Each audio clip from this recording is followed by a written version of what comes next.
Title: The Reflection That Fled. Year: 135 million. Era: Cradle of Titans. Author: Jeremy Levan. Rise of the Zodiac Series 2025. Chapter 1. The vine-clad prophet had not spoken in 30 years. He had wandered from kingdom to ruin, temple to wasteland, wrapped in creeping ivy that never died. The vines bloomed despite frost, glowed faintly in the dark, and coiled tighter with each unspoken truth. Some claimed they were his punishment, others said they were his salvation. He never said either way, but the prophet dreamed, and the dreams brought him to the oracle of shifting sands. She lived in a place that defied permanent dunes that rewrote themselves with every sunrise, towers that sank into the earth, only to rise again elsewhere. No map could find her, only questions. The prophet did not knock. He arrived. She was already waiting. "Really," she said. He bowed in apology. "You've run from it long enough," she added. He looked to the sand, where a mirror lay buried just beneath the surface, reflecting not sky but shadow. "What you escape," she whispered, "becomes your reflection in every turning." He nodded once, and the wind paused,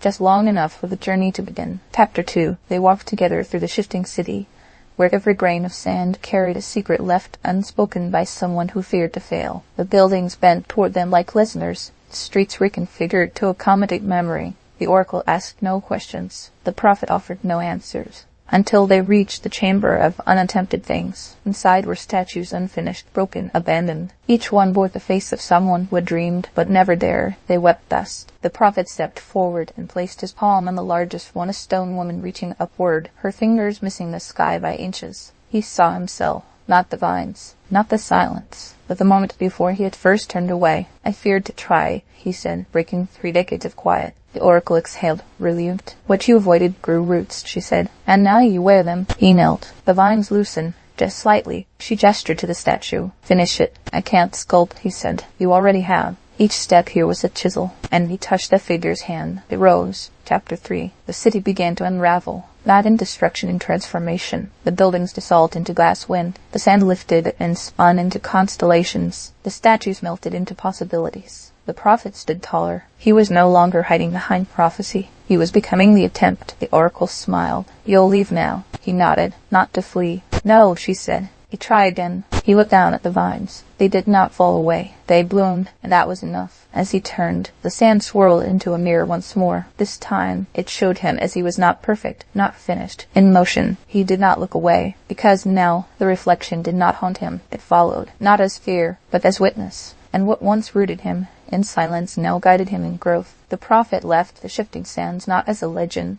not as a mystery, but as a man finally willing to try. And the wind whispered his name for the first time in 30 years. Because to try is to speak, and to speak is to change, even if you fail, especially then. Title: The Whisper Beneath the Frost. Year: 134,807,692.3. Era: Cradle of Titans. Author: Jeremy Levan. Rise of the Zodiac Series 2025. Chapter 1. In the frozen Republic of Armathane, silence was a law, not by decree, but by survival. The wind carved voices from throats. The frost stripped names from memory. People lived beneath the surface in vaulted sanctuaries of frost glass and filtered breath, each isolated by duty, performance, and the brittle illusion of control. No one cried aloud. No one dreamed, and no one dared speak of the voice under ice. But they all heard it. It came in the lowest hours when events creaked and the sky above groaned like a tired god. The whisper threaded to frost. Sometimes it sang, sometimes it pleaded, sometimes it simply breathed, as if to remind the world it was not alone. Liara, a hydro-engineer with cracked hands and an unspoken past, had ignored it all her life, until the day her sister collapsed mid, shift eyes vacant, warmth gone, and no one stopped to help. They logged it, cleared the path, moved on. That night, Eliara followed the voice. She wandered into the frost fields, where nothing should live, and found a trail of red threadberry and snow. At the end of it stood a figure cloaked in dust, blue and sorrow, the phantom with the thread. "You seek to change this?" it asked. "I seek to feel it." The phantom nodded. "Then come walk with me. You do not need the whole path, only the whisper of the next step." Chapter 2. Each night, they walked deeper. Liara carried no torch. The phantom carried no map. But the thread unfurled. guiding them to places long buried, old transit lines where murals still told stories of festivals and friendship, community before the coal age. In one chamber, they found a frozen circle of children, hands held, eyes wide, smiling. The feminine touched one gently. This was before silence. Why did it stop? Because grief became too heavy to share. They lit no fire.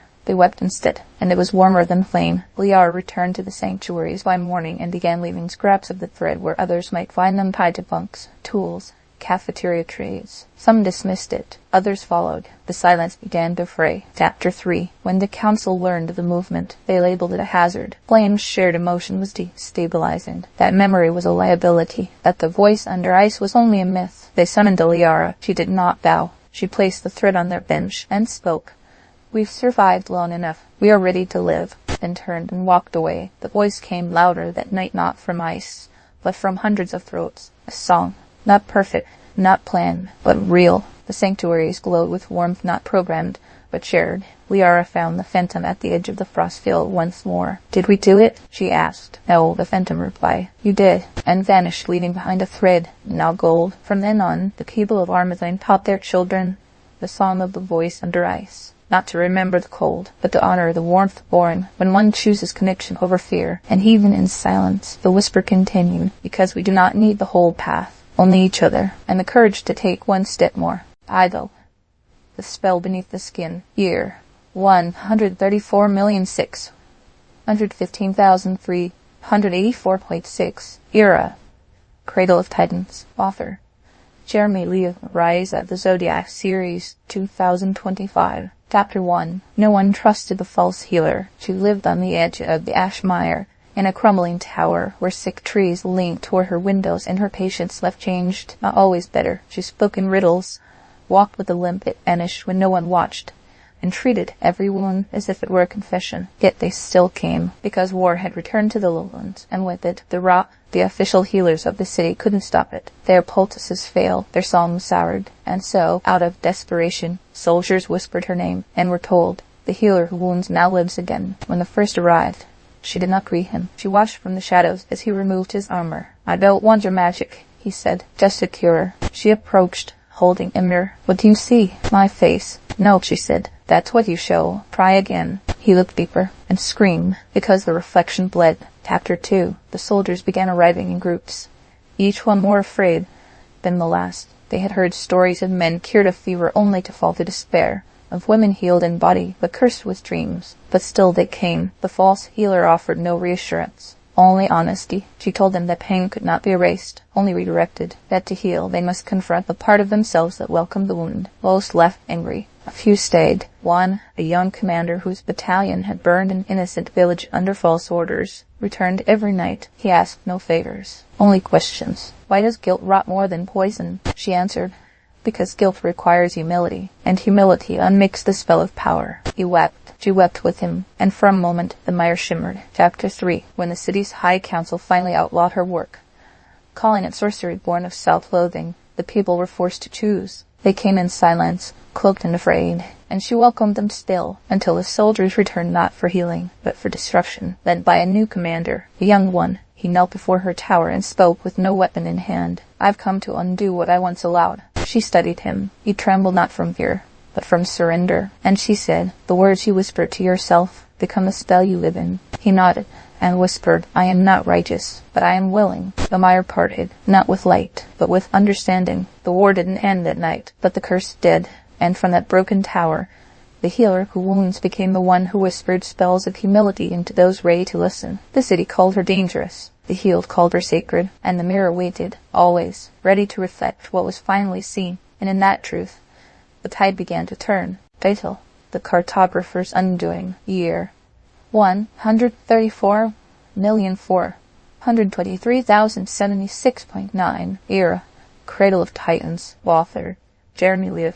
And Rise of the Zodiac Series 2025. Chapter 1. The Laughing Hermit lived at the end of the world, where the sea gave up on land, and the cliffs leaned forward like old men trying to remember why they were still standing. He wore a hat made of kelp and a robe of mismatched fabrics. He laughed at everything tides, clouds, goats himself, especially himself. and he hated maps, which made his encounter with the Tide Watcher particularly entertaining. She was a navigator for the floating parliament, armed with scrolls of sacred geography, tattoos of star charts, and a reputation for correcting reality with sheer determination. When she found the hermit scribbling over official coastal renderings with seafoam ink, she gasped. "The ruining millennia of progress." He shrugged. "Progress is just mistakes that age well. You can't just redraw the shoreline."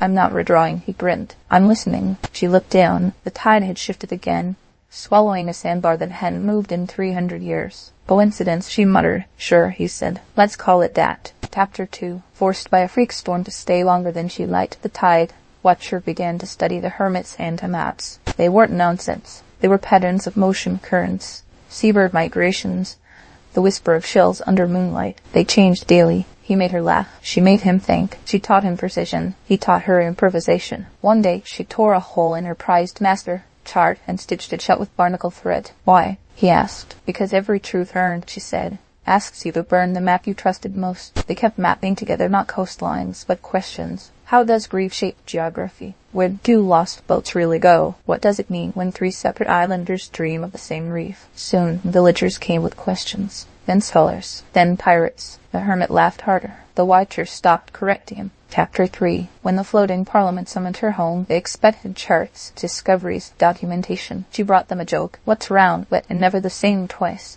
They blinked. She unrolled their own map, now stitched with hundreds of handwritten notes from strangers, riddles from children, even love letters. The parliament was scandalized. "Where is the truth?" they demanded. She pointed to the edge of the scroll. There, in the hermit's unmistakable ink. "Here be we, not monsters. People. Collaboration." The parliament didn't know what to do with her, so she went back to the hermit. Together they opened a school not of facts, but of playful inquiry. Students came from everywhere, clutching old maps, ready to be wrong. And as the tide danced to its own logic, the laughing hermit whispered, "Every coastline is a conversation." And the Tide Watcher whispered back, "So let's keep talking, because no one reaches truth alone, and no one should try." Title: The Path of Shared Silence. Year: 134,230,769.2. Era: Cradle of Titans. Author: Jeremy Levan, Rise of the Zodiac, Series 2025. Chapter 1. Peace had become a rumor. In the fractured republics of the Grey Wastes, walls divided not just cities, but thoughts. Languages were streamlined to avoid nuance. Emotions were chemically tempered. Flags changed weekly, and every border told the same lie. "They are not us."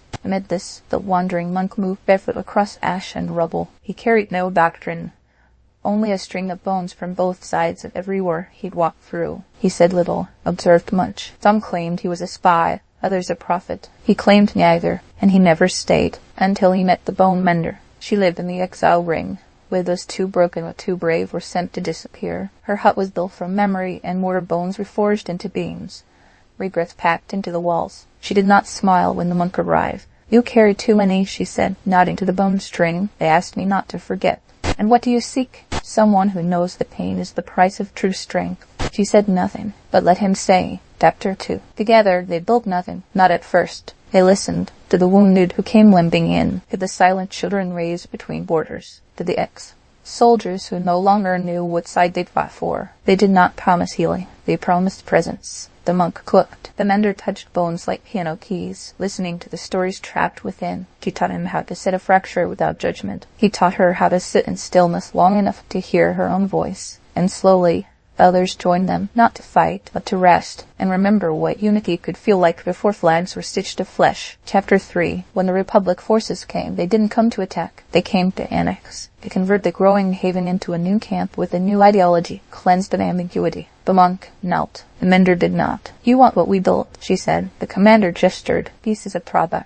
We can distribute it." The monk opened his pouch and poured out the bones. They rolled across the floor each from a life lost on both sides. "Peace isn't a product," he said. "It's what remains when we choose to feel the same pain." The commander hesitated, then knelt beside him, not to surrender. They'll listen. No agreement was signed. The soldiers stayed. They helped rebuild a wall not to divide, but to support. And in time, the walls across the waste stopped growing. The monk moved on. The mender stayed. There had remained a place where pain was honored, not hidden, because strength was not silence. It was choosing to stay, to witness, to unite, and to build peace, not by force, but by staying when it hurt. Title: the Firekind equation. Year 134,038,461.5. Era Cradle of Titans. Author Jeremy Levan.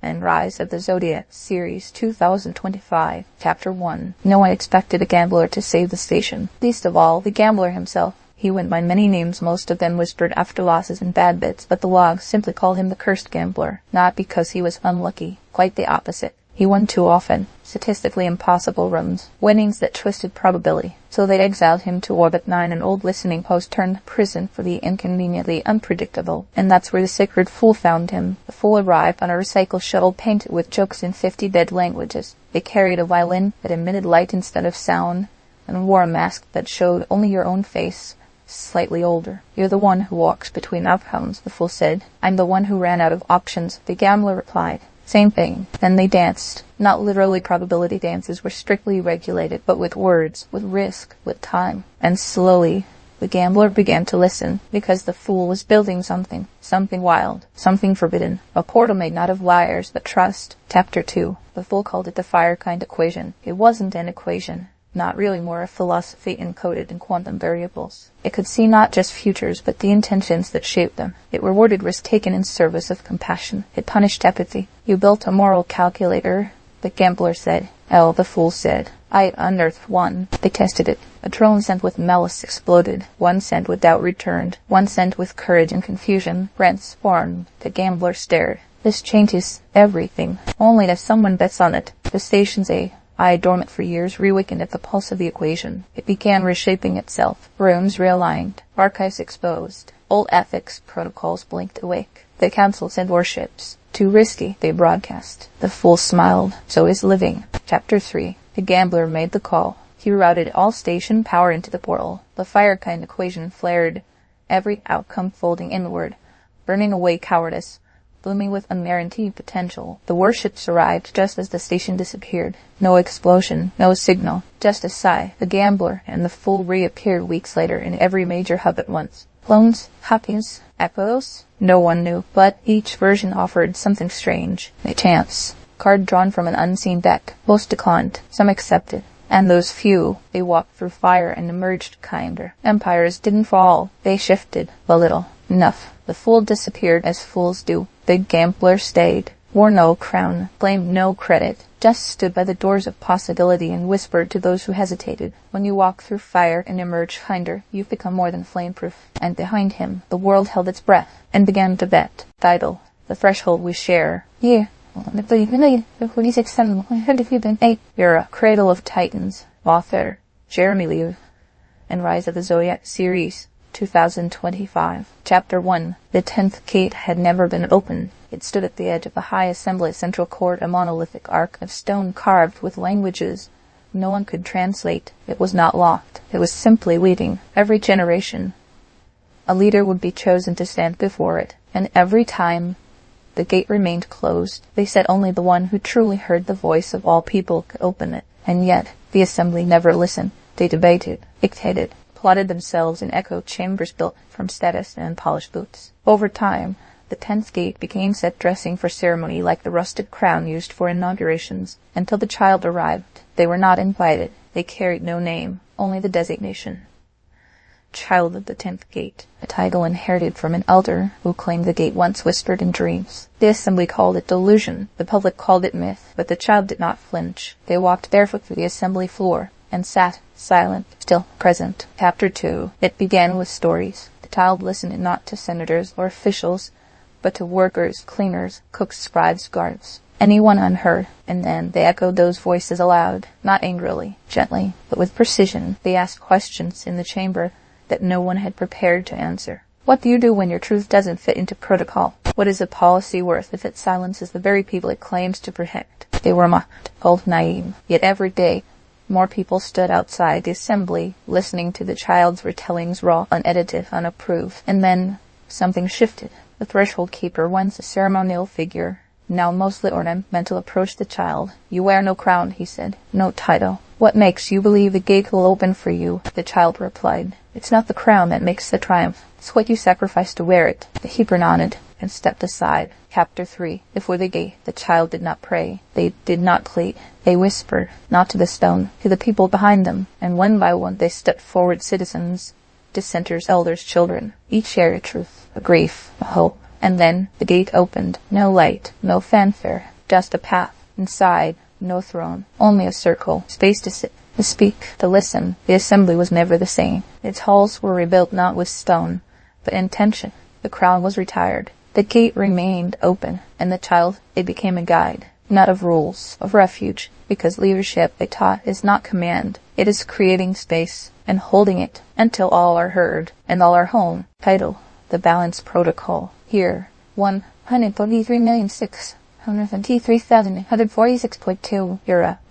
Cradle of Titans. Author: Jeremy Levan, and Rise of the Zodiac Series 2025. Chapter 1. In the hive metropolis of Arkansas, ambition was oxygen. Every citizen wore their credentials like skin achievements pulsing beneath transparent badges, updated in real time through neural sync. The city's latticework of towers reached toward the stars, not out of wonder, but calculation. And beneath it all, in a school disguised as a shelter, the teacher who forgets nothing watched the patterns unfold. She was old enough to remember when stories mattered more than statistics. Her mind was an archive of betrayal and brilliance, encrypted by ritual, sealed by regret. Every student she taught, she remembered. Every secret shared, she buried. Every aided she trained, she sent into shadows. Then one returned, codename the Chaos Spark. He wasn't supposed to. He'd been presumed dead in the breach of the seer vault.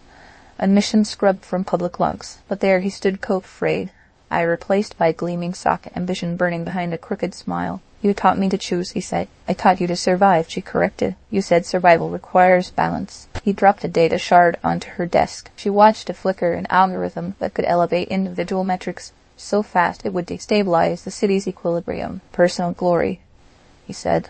Or collective ruin. She didn't answer, but she didn't erase the shard either. Chapter 2. The Chaos Spark moved through Arkansas like a glitch appearing at symposiums uninvited, leaking stories into forums, suggesting that perhaps the best didn't always rise on merit, but manipulation. He didn't sabotage. He illuminated, and the cracks began to show. Citizens whose badges had never flickered began questioning the value of constant achievement. Underground networks buzzed. The phrase merit isn't morality trended, only to be suppressed hours later. The teacher watched it all. In her classroom, the newest batch of recruits trained not in silence but in debate. She began asking questions she hadn't in years. What does your ambition cost? Who pays when you win? And always they ended with, what do you rise for? One night, the Chaos Spark returned. He looked tired, hunted, triumphant. They want to disappear me, he said. They can't, she replied. You've become myth, but myths burn too. She studied him, then burn well. He laughed. You're still terrifying. She smiled. You're still learning. Chapter 3. The breach came not from within but above. A satellite drop hacked by the spark broadcast the entire truth of Arkansas social engineering to the globe. Everything how ambition was gamified to prevent dissent.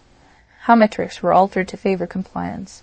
How individuality was weaponized against unity. Panic didn't follow. Curiosity did. Then reform. The Chaos Spark vanished. Some say he was silenced. Others say he walked into the threshold city and never looked back. But his teachings remained not in the data, but in the people. The teacher who forgets nothing continued her work, but she added something new to her lessons. Failure. She taught it with reverence. Because, she said, to fall and rise again is the root of true resilience. And the next generation listened, not to ascend alone, but to rise together, balancing ambition, not against success, but against service. And in the quiet that followed, the city began to breathe again, slower, wiser, alive. Title: The Lesson in the Ash. Year: 133,461,538.5 euro. Cradle of Titans. Author: Jeremy Levan, and Rise of the Zodiac Series 2025. Chapter 1. Before the sun fell, she was the flame of identity, a symbol, a spark, a myth made flesh for those who'd lost faith in themselves. Her face was broadcast across the outer colonies, her speeches memorized in underground networks. She stood for truth in a world grown allergic to it. Then came the Dawn War. It lasted 17 hours, and in the end, her flame flickered beneath rubble and rumor. She should have died. Instead, she woke up in the vaults of recollection where failure is preserved like relics, and memories are replayed for those deemed teachable. Waiting there was the keeper of the last dawn. He offered no comfort, only a chair, and a replay of her mistakes. You charged too early. I couldn't wait. You trusted the wrong lie. I believed it was real. You lost everything. I know. Then let's begin. Chapter 2. The vaults were not punishment. They were crucible. The keeper showed her not just what she did, but who she became in doing it. Not the hero, not the savior, but the person who feared being forgotten more than failing. Some battles, he said, leave no scars on the skin, only on the soul, and those must be faced to be healed. She resisted at first, laughed bitterly, cursed the simulations, fought the walls. But the flame does not learn until it dies a little. She watched her soldiers fall again and again, listened to the silence she left behind. Then, one day, she asked, "What do I do with this?" The keeper smiled for the first time, carried it forward, and handed her a torch, not to burn, to illuminate. Chapter 3. She left the vaults in silence. No fanfare, no anthem, just resolve. She no longer called herself the Flame. Now she walked without name, visiting ruins she once inspired, listening more than speaking, helping rebuild, not as a leader, but as a learner. And slowly people began to follow again, not out of awe, out of trust. She shared her failures openly, named them in public, used them as teaching tools, not secrets. And in doing so, others did the same. Mistakes became shared currency. Growth became the new flame. And in time, the keeper returned to her not to evaluate, but to join. "Why now?" she asked. "As you no longer need to win to lead." They lit a beacon together. It bore no name, only warmth, because learning from failure is not shame. It is grace, and grace, earned through truth, is the last light before a new dawn. Title: The Ruin Beneath the Bloom. Year: 133,269,230.8. Era: Cradle of Titans. Author: Jeremy Levan. Rise of the Zodiac, Series 2025. Chapter 1. The Pale Kin never built their homes above ground. Their city, Firth Hollow, coiled through the bones of an ancient Titan flesh long gone. Only marrow tunnels and echo chambers remaining. Light was a myth told to keep children obedient. What mattered was structure, stability, secrets. In this world of dim ritual and deliberate silence lived the saboteur of fate. That wasn't her name once. She had been a historian tasked with recording the Titan's skeleton and mapping its strange residual hums. But history in Firth was a tool, not a truth. She had found something beneath the 19th vertebrae, a song etched into bone, not from the Titan, but from the people who came before the kin. It spoke of change. She reported it, and was punished, erased from her records, banished to the outward rings. Her identity fractured like fossil dust. So she became the saboteur of fate, because if her story could be rewritten, so could the city's. She started small, infected archives with contradictions, added impossible dates to scrolls, reversed burial markers. Each ripple spread uncertainty, until one day she returned to the 19th vertebra and found someone waiting. Pale eyes, pale voice. "The new archivist you seek to destroy?" he asked. "No," she said. "To remember what we chose to forget." He nodded and handed her a chisel. Chapter 2. They carved together in silence. Not sabotage sculpture. The bone held strange resilience. As they worked, old fragments dislodged. Sigils of language not found in the modern glyphs. Images of wings, hands, flame. The archivist confessed. "I've always wondered what came before the kin," she said. "We buried them to make space," he said. "Then space demands sacrifice." They unearthed a mural depicting the first city built not in tunnels, but open fields. Sky, green, collapse. No one knew what ended it, but someone then survived, and descended, and started again beneath the earth. "What you salvage from ruin," the saboteur whispered, "becomes the cornerstone of your myth." The archivist looked to the bones. "Then maybe it's time to choose a different myth." Chapter 3. They released the carvings anonymously, projected them through light lenses, shared them through whispered data echoes. Elders tried to suppress it, but truth clings harder when denied. People began asking questions. Not all welcomed the disruption. Some feared surface symbols. Others clung to the stability of bone. But many listened. The saboteur was revealed, captured, brought before the Council of Descent. They asked, "Do you regret breaking tradition?" She replied, "No. I regret how long it took." The council prepared her sentence, but the archivist interrupted. He offered them the original scroll, the one buried beneath the vertebrae. It was signed, not by an ancestor, but by one of the council's own bloodlines. The ruin was inherited,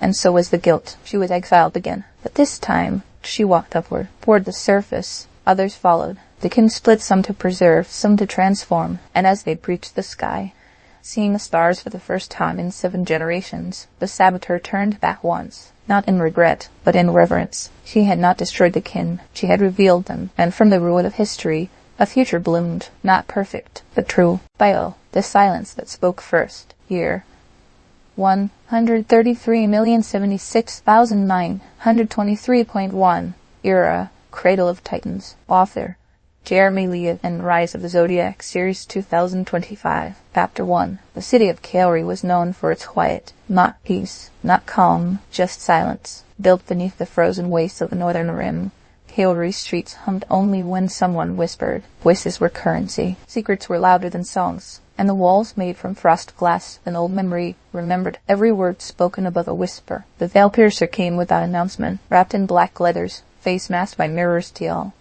They carried no weapons, only a listening device tuned not to sound but to absence. They came seeking the voice under ice, a myth as old as the city itself. It was said the voice knew everything because it never tried to be heard, only understood. At first, the citizens ignored the veil-piercer. Then the disappearances began, not deaths, not kidnappings, just silences that spread where conversations used to live. Whole taverns forgetting how to speak, children choosing thought over noise. It was as if the city itself was listening more deeply than ever before, and waiting. Chapter 2. The veil-piercer tracked resonance, anomalies, tiny shifts, and unspoken intention. They charted places where silence lingered too long, where thoughts hung heavier than sound, where the voice might be hiding. They met the whispers, a cult who claimed their god would only appear when enough people stopped shouting. They met the echoless, a rebel faction who believed sound was violence. And finally, in the deep archive beneath 1,000-year old courthouse, they found her, the voice under ice. Not a prophet, not a queen,